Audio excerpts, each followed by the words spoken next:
guys, it's Taffy. I've tried to record this intro multiple times, but my brain is kind of all over the place. So if I trail off and there's a hot minute of silence, just go with it, I don't know what's going on.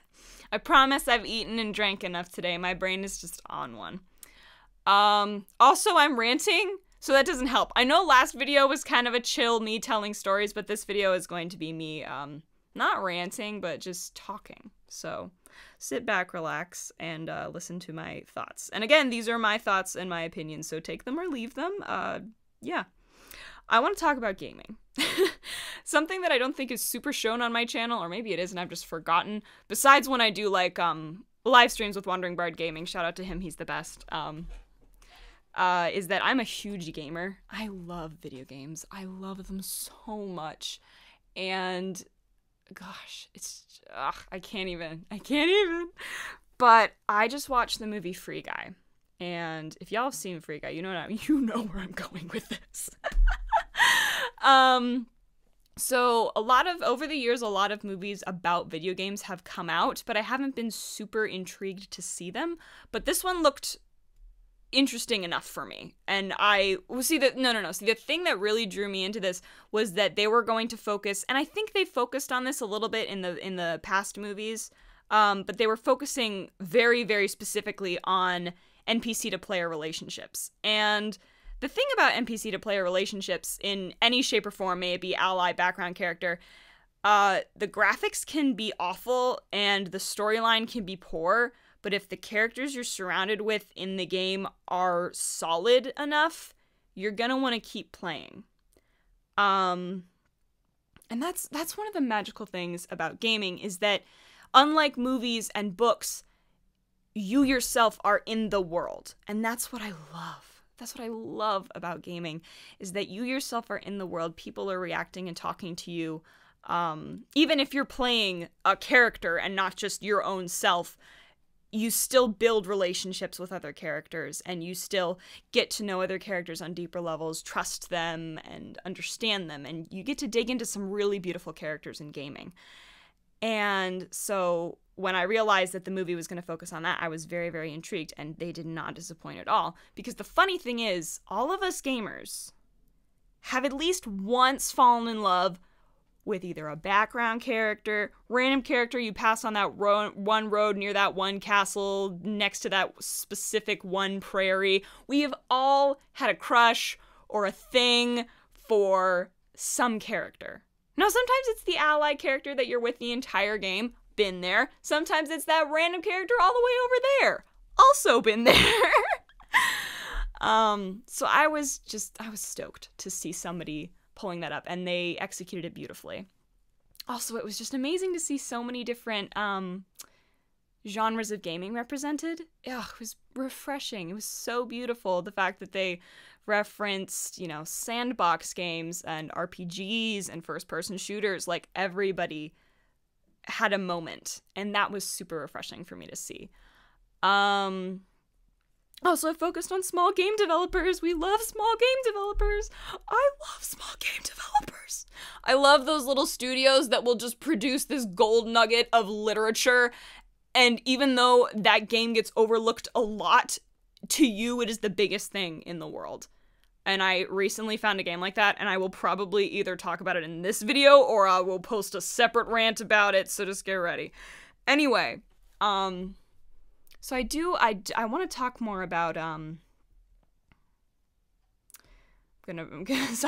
feel like I'm repeating myself here, but the characters in gaming.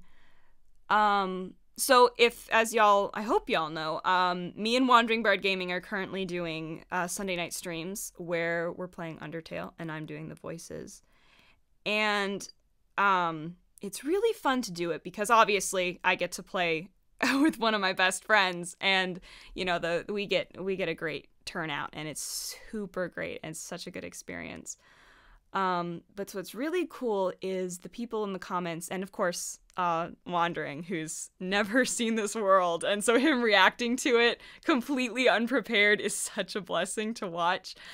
But there's somebody in the comments, shout out, you know who you are, who has played this game quite a bit, and it's super fun to talk to them in the chat. But so I know her personally, and I texted her during one of the streams and I said, one of the things I love about Undertale is anytime I turn it on, I feel like I'm going to a specific home. And she agreed with me. And one of the main things about Undertale that I love is that the characters, there's so much flavor to each character. But to me, the character that sticks out the most, and I think the character who sticks out to a lot of people the most, is Sans. Sans is such a complex character. There's so much going on with him. There's so much you don't know about him, but even though you don't know everything, you still want to trust him. And I love that because that's a really well-built character. But I feel like, especially when he's facing front, because you know when he's facing front, you know who he's looking at. He's not looking at your player. He's looking at you. And one of the things I love about that is I feel like every time I turn on the game, I'm like, hey, Sans, what's up? I'm back. And it's like coming to see a friend. Like, sure, you're turning on your TV, you're turning on your gaming device, you're flipping open your laptop, and you're playing a game, but it feels like you're going to see friends. And when a game is that good, it just speaks volumes. It speaks volumes because games with such deep and beautiful characters are super helpful for, a lot of it. They're really helpful for mental health. I used to have really bad anxiety and loneliness and stuff like that. And gaming was super helpful for me. I got attached to, I can name, like, I have a list in my head of a bunch of different video game characters that are, like, in my brain as what you'd call comfort characters. But, like, I would borderline, not unhealthily, but borderline obsess over these characters because they felt like best friends. Even though they didn't exist, they felt like they were there. Which makes me sound kind of insane, but I promise I'm not. And the thing is, I feel like, in a way, oh my gosh, I'm getting so worked up. There is such a home in gaming, and a lot of that is to do with the characters in the game.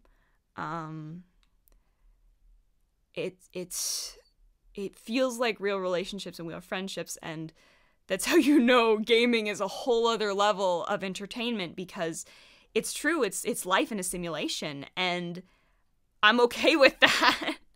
As long as, you keep your eye on the fact that not all of it, I'm not going to say video gaming isn't true, because the feelings that you feel from that, those are real.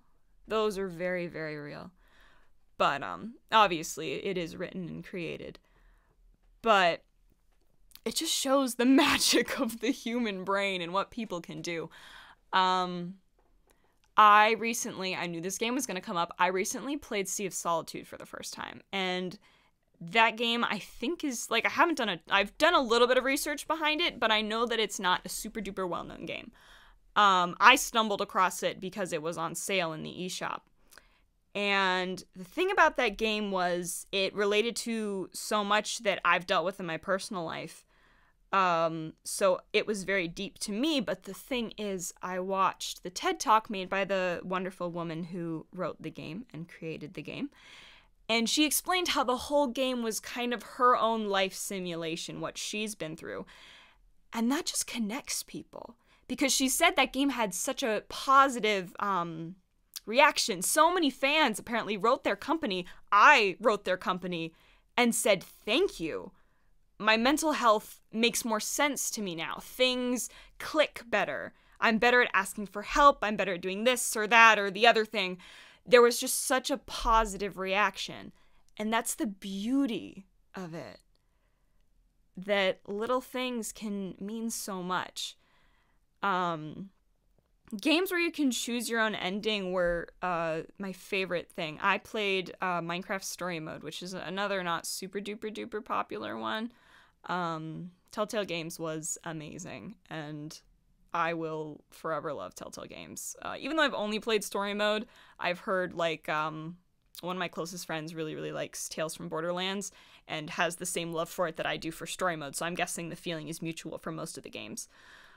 But games like that, where you do build relationships with characters, you can make the characters not like you, you can make the characters love you, all those options are just such a deeper sense of the reality of it. Am I making sense? I'm not even sure. But the thing is, I played a lot of story mode during a very lonely time in my life, and it was so nice to turn it on and think, for right now, the real world exists, and I'm not ignoring that, but for right now, I get to be here. And that is such a blessing to me, because I get to escape from the stress of real life, and I get to settle down and chill. And it was super duper healthy for me, and yeah, it was just great.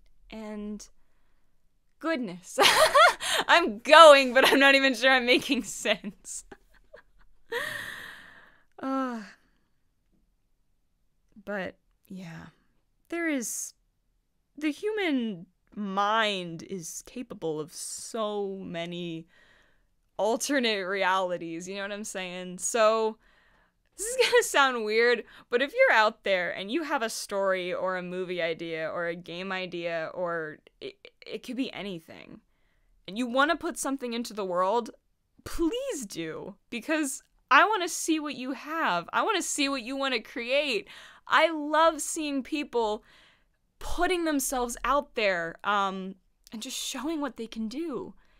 So please, by all means, give us your world, give us your thoughts, your ideas, show us your characters that you've created. Please, give us some beautiful, raw human characters.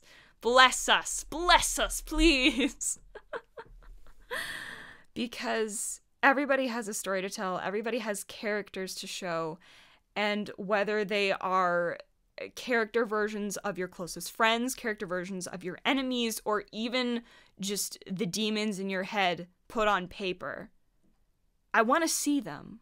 People want to see what you create, because the things that the human can create are incredible. It's in our blood.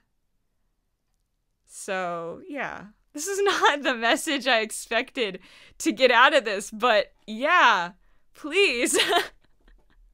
Show us what you got, because you got something. Everybody's got something. I got something. Wandering Bard's got a lot to give, you guys. His channel is amazing, and he's putting so much love into it, and I'm so proud of him, because what people want to do, they will do so well. And it's such a joy to see people do stuff like that.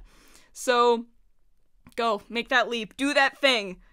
Put yourself out there and do what you love, because it is such a joy to see people doing what they love. I should probably stop before I just go on and on. My point being, I've probably already said that once. Just go for it.